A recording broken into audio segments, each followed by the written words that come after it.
Aujourd'hui, dans notre tout-terrain, on a tombé le masque puisqu'on pratique une activité sportive. On vous fait découvrir la Via Ferrata à Digne-les-Bains. Alors, on est parti de 600 mètres et on va se rendre à 800 mètres d'altitude. Avec moi, Sébastien Arnoux, c'est le directeur de l'Office de tourisme.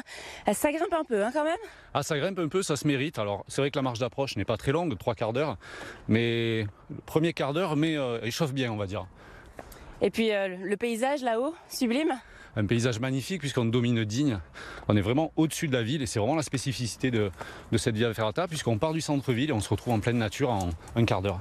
Allez, on va découvrir ça avec vous.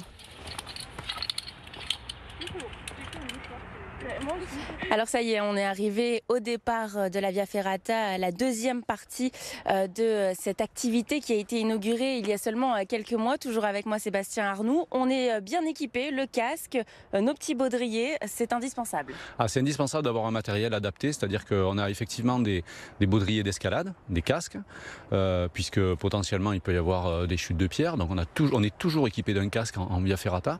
Et puis surtout, il y a un élément qui est important, c'est qu'on utilise des longes qui nous permettent en fait d'être sécurisés en permanence sur une ligne de vie, sur un câble.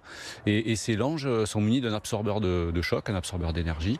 Donc c'est hyper important d'utiliser ce matériel-là et pas d'utiliser des sangles toutes simples. Et donc l'Office du tourisme propose un service de location de matériel. Et tous les jours, on propose du matériel adapté, vérifié et sécurisé pour que les clients puissent parcourir la Via Ferrata dans les meilleures conditions possibles. Alors là, on va commencer, on a pour combien de temps de grimpe à peu près? Mais ça va dépendre du groupe, mais en général, on met environ 2h30 pour faire la deuxième partie, puisque cette Via Ferrata, sa particularité, c'est qu'elle est scindée en deux parties, et il y a une échappatoire qui permet de redescendre à la fin de la première partie. Nous, on attaque la deuxième. Et donc, la totalité du parcours en partant de l'Office du tourisme et en revenant à l'Office du tourisme, c'est environ 5 heures d'activité, donc c'est quand même une bonne journée, il faut être en forme, mais on peut faire uniquement la première partie ou la deuxième partie. Et là, c'est environ 1h30 d'activité de Via et 3 heures au total.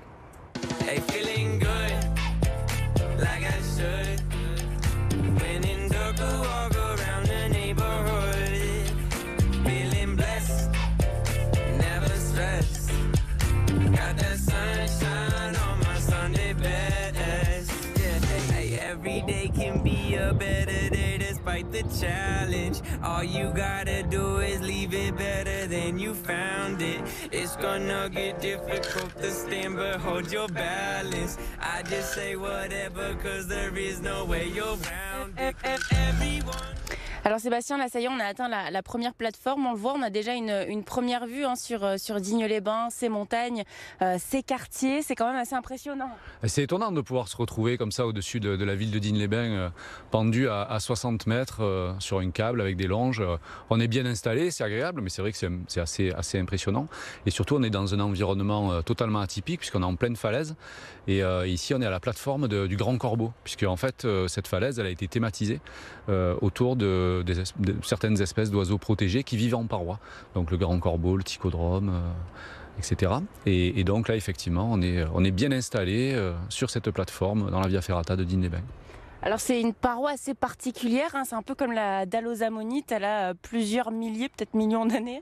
Et oui, elle a 190 millions d'années environ, puisque ici c'était une mer, il y a près de 200 millions d'années, et donc ce sont des dépôts végétaux et animaux qui se sont sédimentés. Et puis il y a 35 millions d'années, avec la surrection des Alpes, ces parois se sont formées. Donc on est passé d'un fond marin aux Alpes, c'est assez étonnant. En tout cas, les sensations sont garanties ici. Ah ben oui, ça je confirme. Mais ce sont des sensations agréables, puisque ce sont des émotions en fait. Et on s'en souvient quand on fait une Via Ferrata comme celle-ci. On se remémore pendant quelques jours, voire quelques années, ces moments intenses. Je pense que pour nous aussi, on va bien les garder. On va continuer sur la tyrolienne.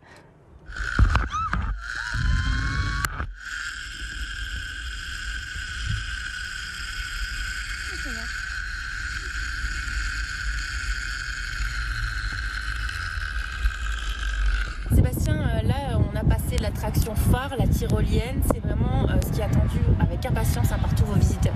Et oui, c'est le moment fort de cette nouvelle Via Ferrata de Digne-les-Bains puisqu'elle a été aménagée cette année et cette tyrolienne c'est un peu le clou du spectacle puisque elle fait une trentaine de mètres de distance et on est à près de 60 mètres du sol, donc c'est toujours un moment un peu, une émotion un peu particulière de se prendre dans le baudrier.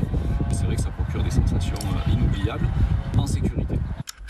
Everyone falls down sometime, but you just gotta know it'll all be fine. It's okay. It's okay. It's okay. Hey, feeling good, like I should. When in dark, walk around the neighborhood.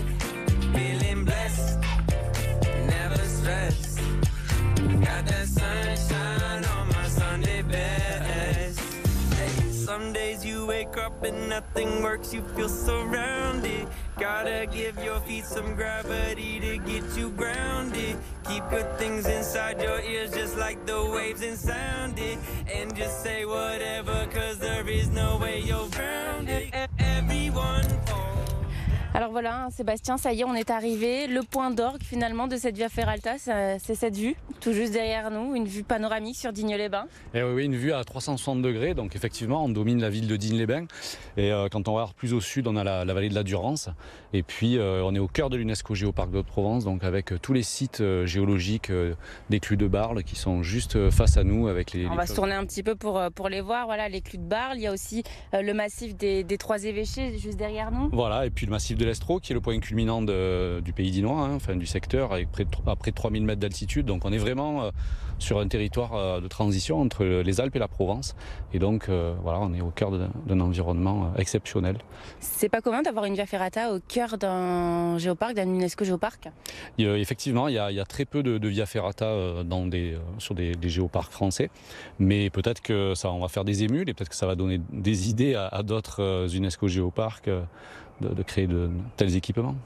Merci beaucoup Sébastien pour cette balade. En tout cas, nous, on a bien profité aujourd'hui.